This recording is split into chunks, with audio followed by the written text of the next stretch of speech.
Good day. How are you? Amazing, right? It is another great day, and it is getting quite crisp and chilly.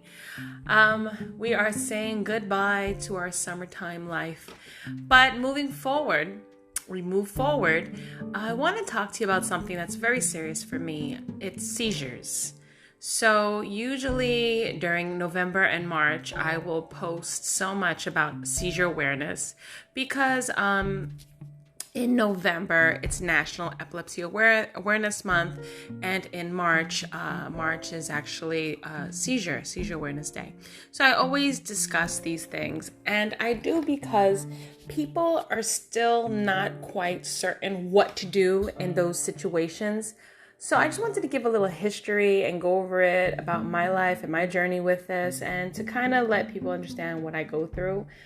Well, when I was a kid, my mother was very sick, and I know I've mentioned this many times if you follow my podcast or blog, and she had seizures, but I never really knew that she was having seizures. I guess I know she was sick, but I wasn't really that tuned in at the time. So around January 20th, 2000, I was working at the World Trade in the stockroom, and I had come across something that I was cleaning, and I thought that I was maybe kind of like digested like a cleaning product or something when I was cleaning out one of the displays that we were going to do merchandising for.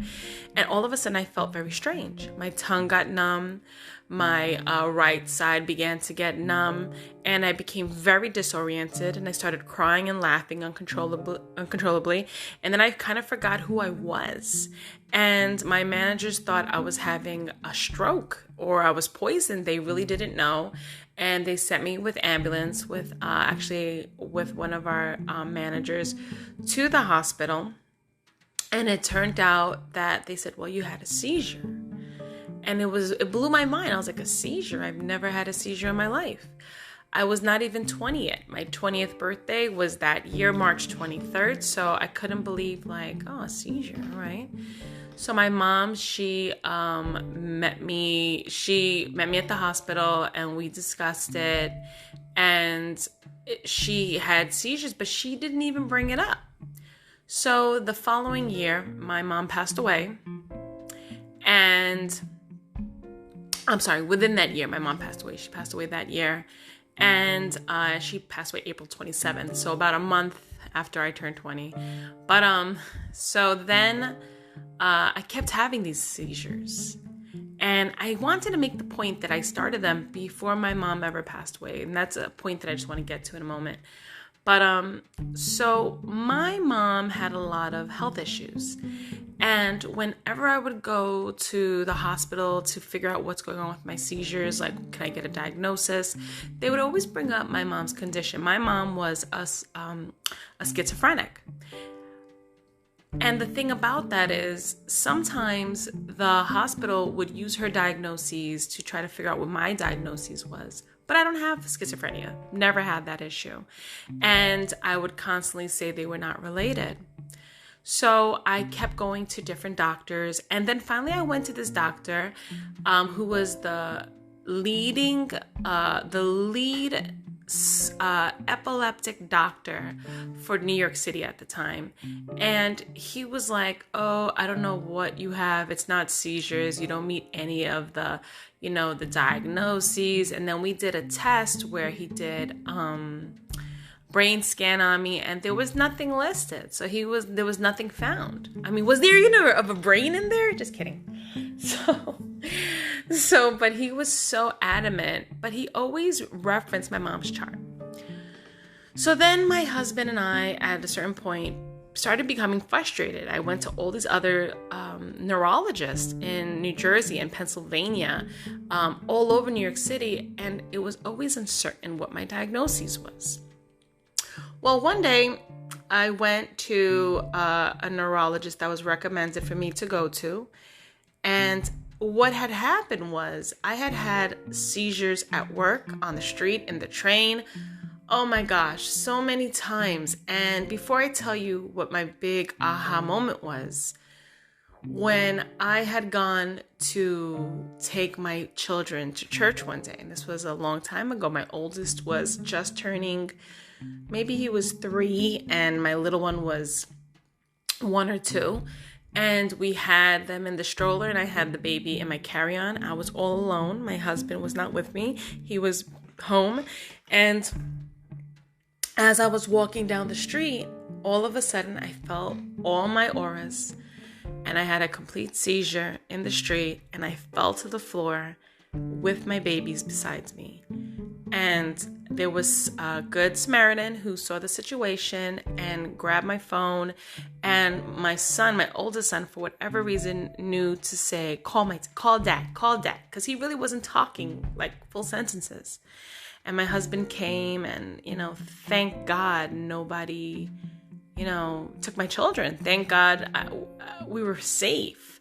So I had to figure out, okay, this can't continue. I have to get in control of these seizures, get ahead of these seizures, and really pay attention to pattern. And this was very difficult because my seizures were like sporadic. I did not see patterns. So I started keeping track of the dates, the times, the different types. So I basically have 3 types of seizures.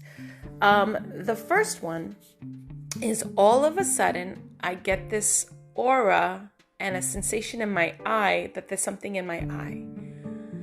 When I have that sensation that there's something in my eye, that usually leads to 2 types of seizures. The first seizure, I get very numb and it passes by. The second seizure, I get a whole body shake, and I usually, because I have different issues with my endocrine and my hormones due to previous surgery, I usually am so fatigued, I pass out, right? That's one. The second one, sometimes it's like, it just kind of passes through. Like I feel it going up my feet, going up my hands, feel it going in my brain, in my mouth, and then it kind of comes out the other end, and it's just a numbness and tingling sensation. And then the third one is full body spasms. And those are the mixtures. So it really depends on those 3 to determine what the warning signs are or the triggers are. So I kept keeping track of the different types. What did I eat? What time of day was it? All these different things. And right before I gave birth, right? So when I had my first son, I had seizures throughout the whole pregnancy. And when I had my second son, during delivery, I had a seizure. So I discounted that when I started tracking, because I started tracking after I had the big fall with my kids. And that's when I started really maintaining that information. So I got very nervous, and I finally saw a neurologist, and we went over everything. We went over my history, what I tracked. And now at this point, I was pregnant with my 3rd child. And we went over previous medications that I possibly was given, previous diagnosis. And then I also wanted to be transparent, and I was very clear to my doctor. I said, many times I feel that I've been prejudiced against due to the fact of my mom's disorders and illnesses, and I do feel that I do have a condition and I need to be treated separate other than her conditions. And my doctor was like, of course, who would do that?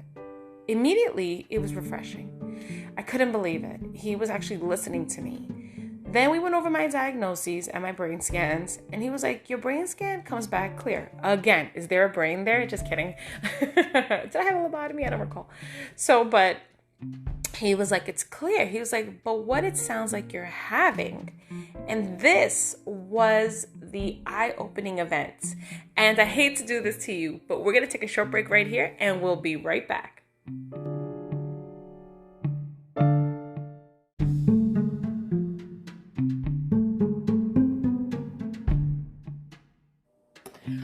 Welcome back. Thank you so much for being patient. So the type of seizure that I had was called catamenial seizure. Now, if I'm saying that wrong, I apologize. I've only said it 100,000 times, but I always feel like I'm not saying it correctly. So catamenial epilepsy is also known as the menstrual seizure. And this is what my doctor told me. And he said, all your symptoms, all your patterns really follow your menstrual cycle and your hormone levels. And it's often referred to as like CE. So when I talk about it, I go, oh, CE, I have CE seizures. But it usually happens just before, during my menstruation period. And according to my doctor, it was during my ovulation or the time when the egg moves, right? So that actually would give me the symptoms of like jerky movements, tingling, dizziness, feeling like I'm like nauseous or full, repeating certain motions, confusion, staring, changes in emotions. And the thing about it is I would also get a lot of jerking and twitching, loss of consciousness, and this big thing that I felt like I couldn't breathe. I never had the issue where I lost my bladder or it bit down on my tongue, but I would get stiff with so many involuntary movements.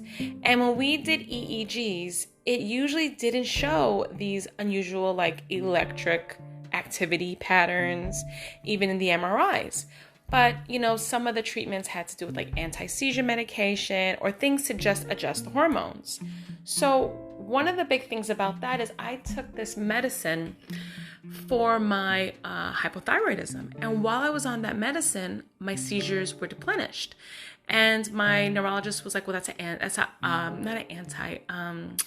a hormone medicine that helps to regulate your hormones. That's why.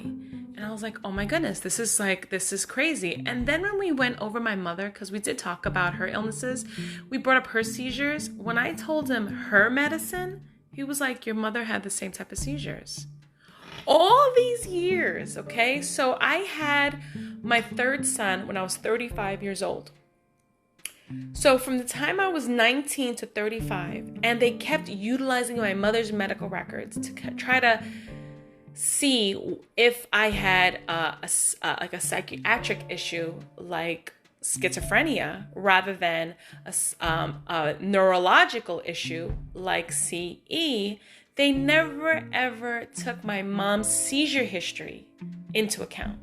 So this whole time I have Catamenial Epilepsy or menstrual epilepsy or CE, just to make it easy. I have seizures. Okay, I always refer to it. I go, oh, I had another episode. I always say it like that because, I'm dramatic.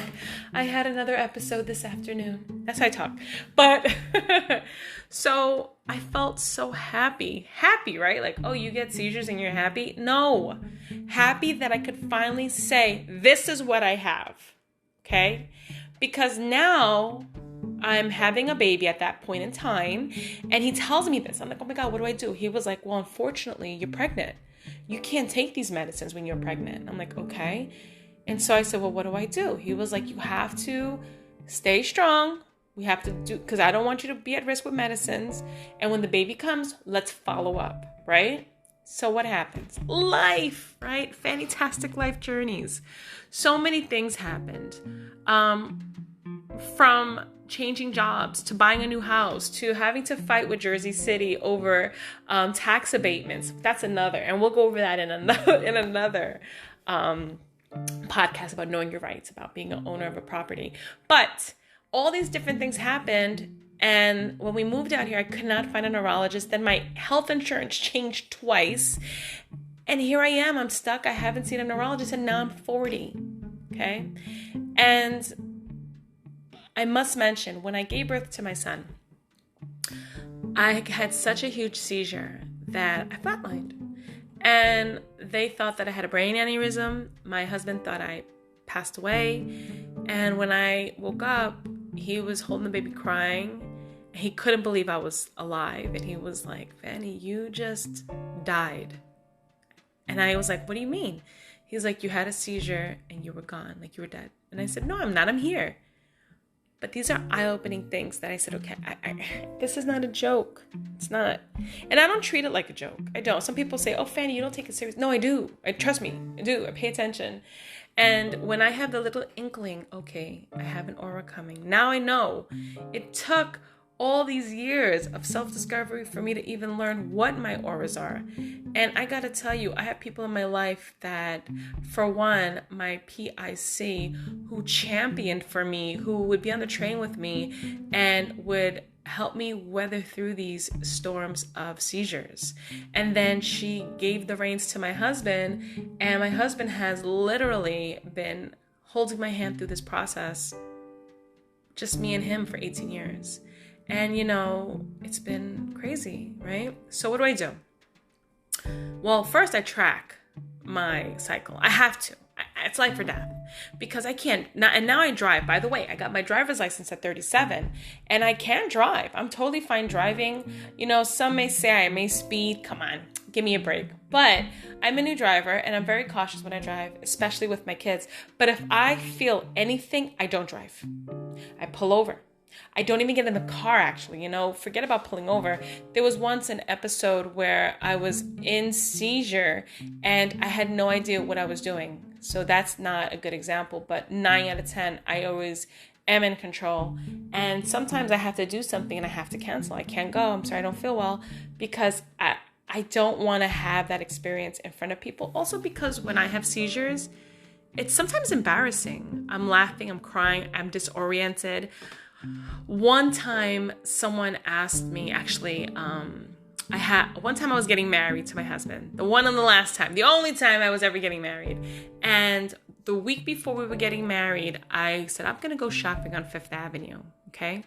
So it's 2002 and I'm shopping on Fifth Avenue and I've had all these bags. I feel so great. And all of a sudden I was wearing ballet flats and all of a sudden I said, I have to tie my shoes. But I didn't have shoelaces. I bent down and when I lifted my head, 4 hours had passed.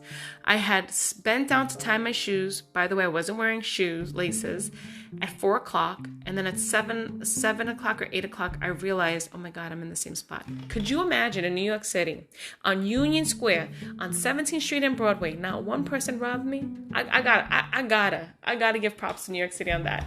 But nobody even bothered me. Maybe I should have thought ahead and, put a coffee cup down. Maybe they thought I was a street artist. I don't know. But I came to and I went to a stranger and I was like, can you help me find my doctor? And my physical doctor had to be in that area. And they said, well, what's your doctor's name? And I was like, Miss Samarodin. And I kept saying that. But that was my guidance counselor's name. I was so disoriented. I didn't know who I was. And, that was 18 years ago. So this week, the end of this week, on September 20th, me and my husband, we make 18 years married. He's been putting up with this. He's been putting up with my nonsense for years, right? But I gotta give this man props because this is something that has not been easy to do. I can't microwave this. This is like churning butter. I need to figure everything out, right? So some of the things I wanted to mention, I mentioned. But I mentioned these, and I know it's like ridiculous or hard to believe. But it has happened, and it's always happening to me. So I want to talk about it, right? So I'll give you an example. Sometimes I have these little seizures, and I'll be at work, for example, right? And I have the seizure. And then it's like Etch-a-Sketch. If you don't know what Etch-a-Sketch is, because you might be young, that's an old tool we used to use to draw, and then you shake it and it disappears. Kind of, Google it. So anyway, but I would go right back to work as if nothing happened because I didn't want to make a big deal about it. So then I would call my husband and say, hey, I need you to meet me. I had a seizure at work, and he would meet me, right? So now I know, okay, I'm feeling this in me. I feel this. And even like sometimes in the morning, I start to feel it. I used to just ignore the feelings. Like, oh, I'm ignoring it. I don't know what that is. Now I know. Now I pay attention so deeply. And plus my sons, my beautiful sons that I always talk about, they are so in tune to mine and my husband's health. I mean, if anybody in my house sneezes or coughs, it's like 500 God bless yous, right? But my sons will be like, Mom, did you take your vitamins? Did you have this? Did you do that? How are you feeling? They are so concerned. And they know my mom passed away at 47 and I'm 40. So I need to make my life long for them because that's one of my biggest fears, that I'm going to have a seizure. She had a seizure, the last one, at 46. And then she had a heart issue and passed away at 47. And she was a very tiny woman. And when she passed away, it was a shock of a lifetime. No one knew that besides for her known issues, no one knew she had an underlying water on the heart issue. she was also a smoker, right? So this is why I'm so against so many things that can harm my body, because I need to have a long life for my kids. I need to be there for them. When my mom passed away, I did not know basic things that I needed her for. And it's unfortunate, but we learn from this. And that's why I do this podcast, so that people out there that are going through things, sometimes you may be ashamed to come forward in the light. I have no shame. So I'm happy to step in the light and let you know what I've gone through and maybe help you heal, right? So for seizures, first of all, if someone's having a seizure, do not, and I repeat, and I know you're tempted to do it because it has happened to me, put anything in their mouth. Don't put a ruler, don't put a spoon. For God's sake, get your hands out of their mouth. They will not swallow their tongue. They may bite down, but they will be fine. Their body will react. And if worst case scenario, they do bite their tongue, let a paramedic or a hospital help them, okay? Second thing, if someone has seizures and they're in an office building, usually they have an emergency contact sheet. See what their plan of action is if they don't have one, because they may not want you to call an ambulance. They may not want you to handle it with doctors and nurses. Some people's seizures aren't handled that way, and some people's seizures are.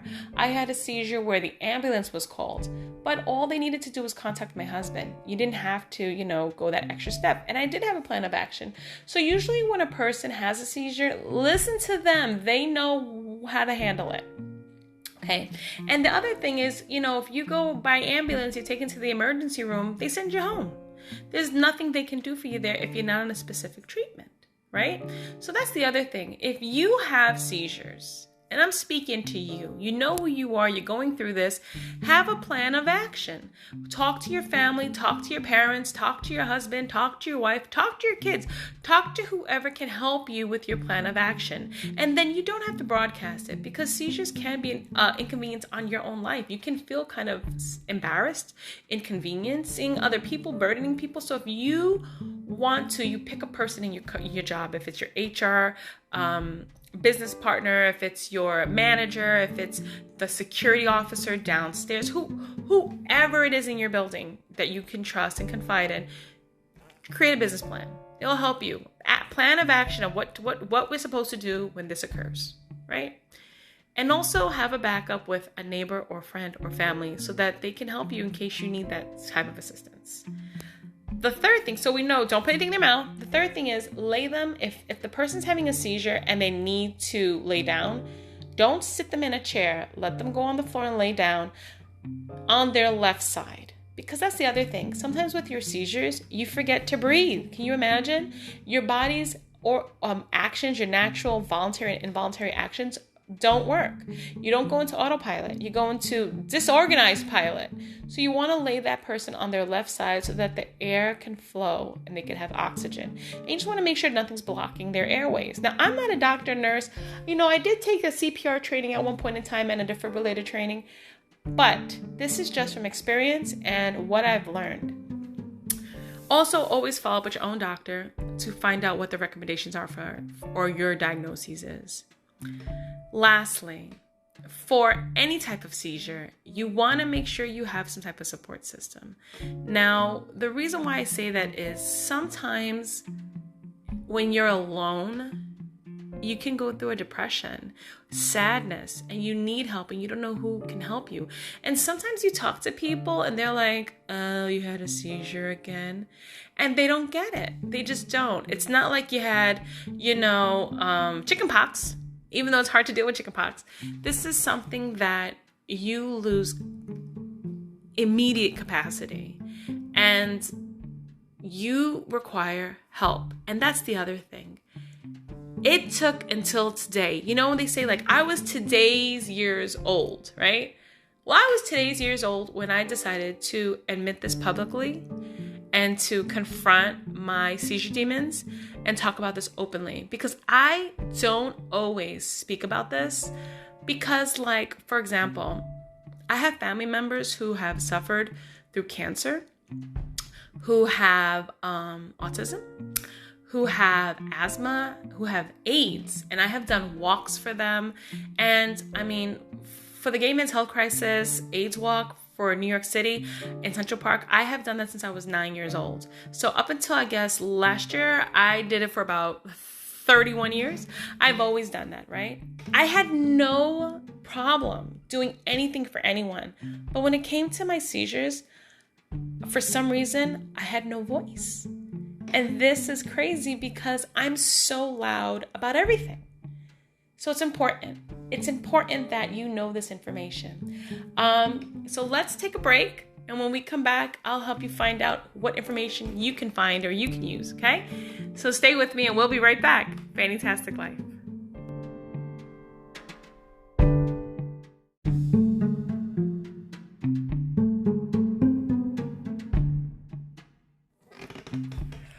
Welcome back. I was just thinking to myself, my dad used to love this group. I think they were called the Bad Brains or something like that. And I had gotten one of those lucky 13 tattoos of a brain with like a lightning bolt through it. And you know what? I got it in a spot that was kind of inconspicuous. Like you didn't know about it. And now I find myself like, I don't care who knows. So these are steps that I took to kind of help myself move forward. And it's really important that if you need help, that don't be a dummy like me. So look at my Fannytastic Life journey and learn from it to get the help that you need. One of the greatest places that I found a lot of information and resources was the Epilepsy Foundation. The Epilepsy Foundation, they have a website, so you can always go to their website. You just Google Epilepsy Foundation, they pop right up, and they have an email where you can contact them. Well, what I've learned about them is you send them an email, you reach out, they reach out immediately. And then they help you find resources for yourself. Maybe you want to get training for your team. Maybe you want to understand this because, you know, a lot of times when you work with certain people, you take CPR training, you take defibrillator training, but there's no response training for when people have seizures. And believe me, like I said in the beginning, 1 out of 10 people have seizures, but it's so quiet. And, you know, one time I worked in a position where I found out 4 of my coworkers had seizures. I couldn't believe it. I was so shocked because I really never worked with anyone that told me they had seizures. So, and then in fact, epilepsy. So these are things that it's more common than you can imagine. And it's a great resource to reach out if you have questions. So I just wanted to make sure to put them on the map. And, you know, if you want to get involved, you could always look out on the awareness days. There's always some type of event happening. I always do my part and post the heck out of those days and in between just to kind of let everybody know what's going on, you know? And when you have this, there's one thing that I really want you to move forward with, and that's not having shame about it. Because that's the thing. One time, I was having a seizure, and I was on the train, and I couldn't believe it. And I was on the train, and I had to get to work, and I was like, oh my God, I'm gonna have a seizure. So then one of the people that work on the train was like, ma'am, you all right? And you know what? This is just the New Yorker in me. I was like, oh, I'm not holding up this train. So what did I do? I gathered all my stuff. I walked onto the platform. I was like, I'm fine. I waited for the train to leave the station. And then I was like, I'm having a seizure. I need help. And they helped me well, first of all, they organized because I started losing capacity. And I was like, please contact my husband. And they did, because that was my emergency contact. And I used to wear a bracelet that had that information, but my bracelet broke. So I have to get a bracelet, just FYI, note to self. But I remember on the train being alone, and they contacted my colleague, not my husband. And he came like a champ. He knows who he is, all the way to the PATH train and got me. And you know what? He's helped me many times too, and I have so much love for him. But that's the thing, you know, your challenges, your sicknesses, don't burden people with it. Don't inconvenience people with it. Instead, look for resources to help you with it, right? So I was like, oh my God, I'm gonna have a seizure. I don't want to do this on the train. I don't want to hold these people up. They got to get to work. That's always my concern, what other people are going through, right?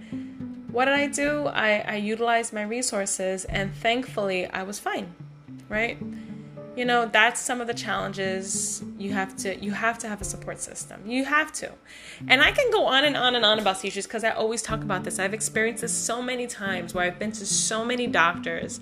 And I got to say, that neurologist. So now I'm working with getting a new neurologist, and I actually reached out to that neurologist to find a good reference because I'm looking to, you know, right now, due to what's going on in this pandemic, it's hard to get an appointment. Everything has been pushed out very far, but that's okay. I'm on my game, contacting, looking for openings to make sure I can get that appointment and start on my journey of healing, right? And on that journey of healing, it's just part of this journey of my fantastic life. And I thank you so much for listening today.